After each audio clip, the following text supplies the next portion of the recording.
Can you remember some advice that your father said or confident words that you would never forget?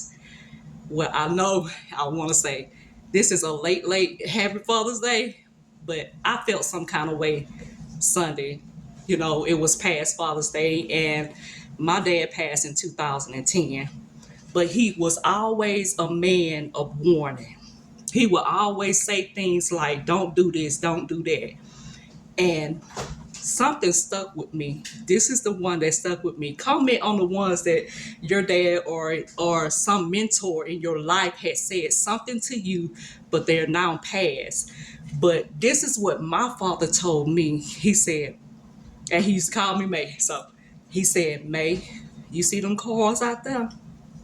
You see those guys in that car? They're no good. But I didn't listen.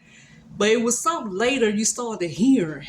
But I remember a story in Judges chapter 19 where it was talking about the Levi and his concubine, which is a wife, the way you say it.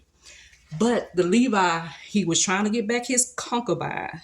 He went to the house where his father-in-law was, and his father-in-law was so happy to see him. He's like, hey, I ain't seen you in a while. Where have you been? And so he gave him a big hug. He was married to him. He said, oh man, please, I know y'all trying to leave back out, but stay with me just at least 3 days. Just stay with me.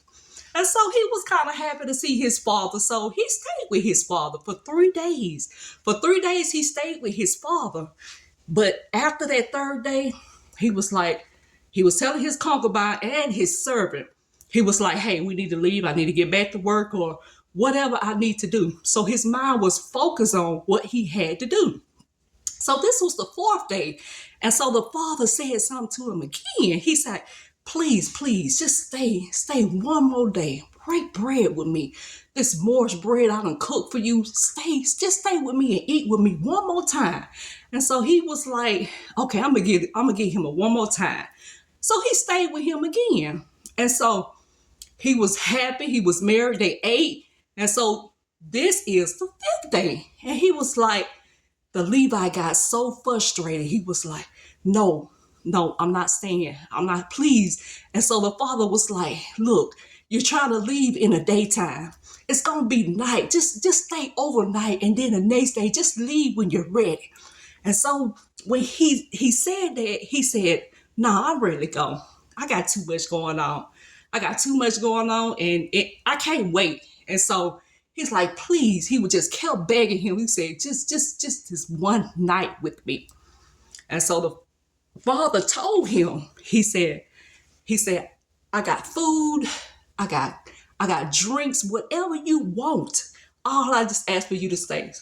And so the Levi, he felt sad again. So he stayed again with the father. And they broke bread and he slept overnight. So in the morning, he was trying to leave out, him, the servant, and the concubine. But the father caught him again and he said, please don't leave just yet. Just stay one more day with me. One more day. And so he was getting so frustrated. He was like, no, I'm not staying. So he packed his stuff up. He packed his concubine and his servants, and they was on the way. And the father said something to him. He said, you have been warned. He didn't understand, the Levi didn't understand the warning. Or sometimes God warned us about things. We be so happy to go here. We be so happy to go there. But what is God is telling you for the day? What he's telling you to break bread with him. And if you think about when we pray, our Father, he give us this daily bread. And so when we get this daily bread, we think about it. And then at evening, when we eat again with him, sometimes when you be stressed, me personally, I had to just eat with him. I had to read the word. I had to pray because my mind wasn't there because I lost my dad and I lost my husband.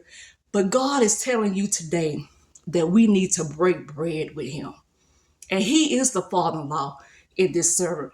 But think about it. He was telling him, keep on. He was telling him, come, please eat with me. And so this is what God said, eat with him. But when he told him he'd been warned, the Levi didn't want to hear it. He was like, let me go. Let me leave. I'm ready to go. And so he's like, let's go. So when he left, he didn't go in the way that he went out. He went a shortcut. And I'm going to tell you about these shortcuts. I know we love them, but sometimes they're not right to take. But they went to a small country, and it was a small town, and there was no room, no hotels or nothing, and they had to sleep in a small square. So him, the concubine, and the servant, they slept there. And it was an old man. He came out from nowhere. He saw these people just sleeping in the middle of the street, and he was like, hey, why y'all sleeping here? He didn't tell them it wasn't safe, so he didn't want them to be scared. But he said, come with me. Hey, I got food, I got a bed, I got whatever you need, just to comfort overnight, just to get you back on the road. And so the servant was like, hey, we really need that. But the Levi was studying, telling me, no, I have been holed out too long. I'm ready to go. I'm still trying to get home. But the man was like, it's okay. You can leave first thing in the morning. I'm not worried about you saying anything to me. Just leave out. And so he started thinking, he's like, okay, maybe we do need a rest. So he went back to the old man's house. And all of a sudden, the men in this small country came knocking on his door. And in those days, they didn't have a king. And so when they didn't have a king, they did what they wanted to do. So they was like men of war. They was like men of whatever they wanted. They just took it. And so they knocked on the door. The old man was telling them, please, whatever's in your mind that's evil, please don't think of these things. And so what happened was they opened the door and they took the woman. The Bible doesn't explain what happened to the Levi, but they took the woman and they realized they knew this woman from the past. So the Bible said they brutally beat her, abused her. And when it was overnight to dawn, she had came back. And when she came back, she fell in the middle of the door with her finger into a threshold of the door. But what it represented was the connection of God. They had lost the connection of God. But what the Levi had did, he came out, he saw his concubine laying at the door, and he said, look, I'm ready to go. We wasted too much time. Get up, let's go. And she was dead. He realized it. He put the dead woman on the donkey. He headed back to the house. He finally made it home. But when he got home, he went into his house. He got a knife and he chopped Liam. He chopped her body up. And he chopped it up in 12 pieces, which represented the 12 Israelites of God. But God had separated all this because they didn't listen.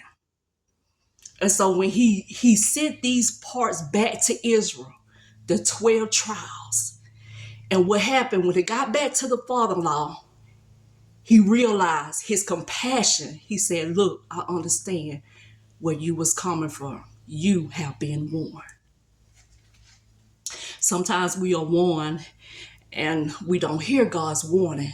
But when we do hear God's warning, we need to listen. Sometimes it takes that. We just have to listen and ask God sometimes before we leave out. You know me, if I go on a vacation or if I leave out in my car, I always pray, Lord, is this your will today? I just want to thank y'all. Look, hey, comment on whatever you want to comment.